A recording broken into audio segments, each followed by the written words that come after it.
don't want to set the world on fire.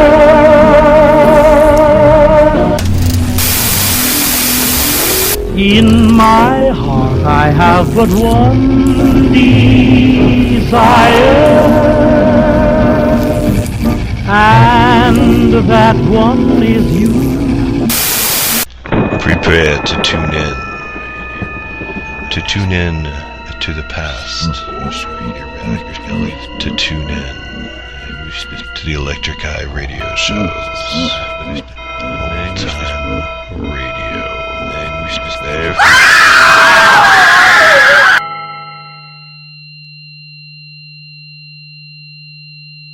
Welcome back to the Electric Eye radio show, and we are coming to you in slow motion.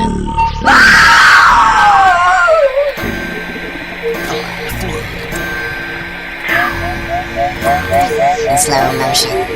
Speed it up! Speed it up! Wow! It's a good thing we got caught up with ourselves. True enough, I recommend trying to avoid time slips whenever time is of the essence.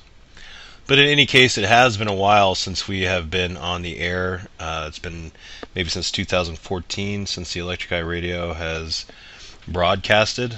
We used to come from Skylar Cato Broadcasting with Phyllis Cato. That was great. A little shout out to Philip Cato. Thanks for giving me an opportunity and helping make my life a little more interesting, bro. After the Electric Eye radio show, I went over to work with Jeffrey Pritchett on the Church of Mavis radio show for several years, because I was actually working with him while I was working with the Electric Eye radio show, and both hosting, producing, and just doing pretty much everything that I had to get the show going. So after leaving the Church of Mavis radio show, shortly after I did one of my last shows over there, I had started putting together some ideas for a book series, because I've always wanted to author a series of books, kind of informative. So I decided to put together this anthology. And the anthology series revolves around the topics of true crime, parapsychology, and occultism. These are three things that I've always been involved in my life. I've been a practicing occultist for quite some time, in the sense that, in my mind, an occultist is someone who is more concerned with developing themselves and less concerned with whatever other people think of their methods. Because it's more, for me, a matter of results, and to really only express dogma at times when a belief system that I might be practicing at the time calls for it.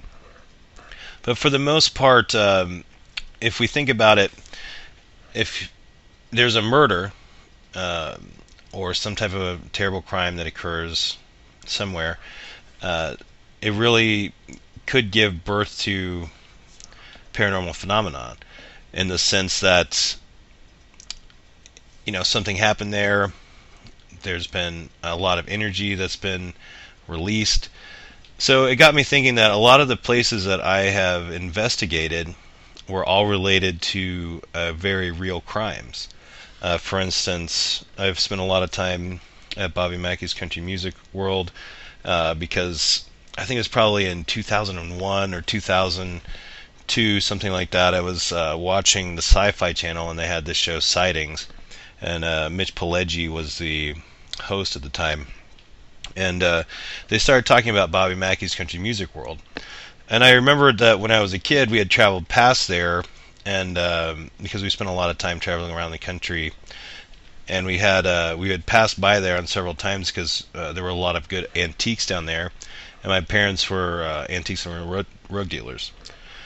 So my mom had told me about it a little bit, because she had read the book Hell's Gate. I believe it's Troy Taylor wrote that. And so I started thinking about that, because I realized that I had been by there when I was a kid. And Mitch Pileggi goes on to say, that it's one of the most bizarre cases.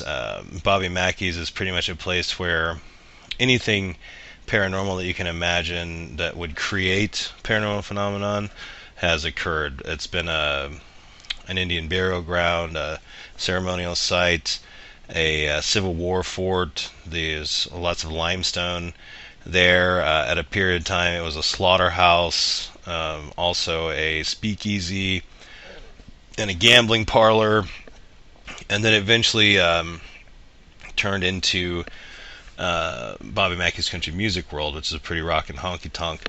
And you can go out there and see the Big Mac Band anytime. But the thing is that Pearl Bryan was related to this case, and the story of Pearl Bryan's pretty intense, and I'm going to be writing about that thoroughly in the true crime section of the Bizarre Anthology. But there's a lot of things that I'm going to talk about that are a little bit different about this case than what has usually been, or what you usually find written about it. So she was supposedly, she was decapitated, and her body was found, and they never found her head. And there's a lot of legends concerning the idea that Alonzo Walling and Scott Jackson were involved in nefarious occult activities with satanic groups and this and that, and that they had used her head in several occult rituals. But and so the legend is that her head was there in the well. But it's not really. I can't really substantiate that, and nobody really can. And there's actually a lot of data that's pointing towards maybe Pearl Bryan wasn't anywhere near Bobby Mackey's Country Music World, or at the time the slaughterhouse that it was, and she was actually taken to a different location. But that will all be revealed shortly. So yeah, I mean, you can see the parallels between parapsychology and true crime and even occultism, in the sense that a lot of bizarre murders usually can be related to occult activities, or there's different types of symbols that people associate with those types of things. But the problem with this is a lot of people don't understand what these symbols mean, how they can be used, typically because of the dogma of their religion, which is, their choice, what have you. But a lot of the time, that's why people are terrified of that particular concept, is because they won't even look into it, because it would basically damn them to hell. But in any case, we're going to be talking about that kind of stuff a lot. We're going to have a few interviews every now and then with authors, different local artists, B-movie celebrities, just random people, other people that are podcasters and things that are going on, that are working on social media and YouTube, that type of stuff. I'm going to try to get a lot of those guests on here just to talk about what they're doing, and to show just how much all of this is growing, and how powerful it can be. So these new shows are going to be approximately 45 minutes long. We're occasionally, as we said in the intro, we're going to reintroduce the old-time radio show, where we occasionally might read a classic tale and add a lot of cool sound effects and atmosphere to the reading. But for the most part, we're going to have strictly concepts that are revolving around true crime, parapsychology, and occultism.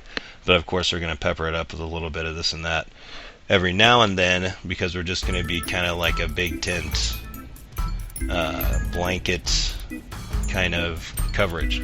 So that's the scoop on the new Electric Eye radio show.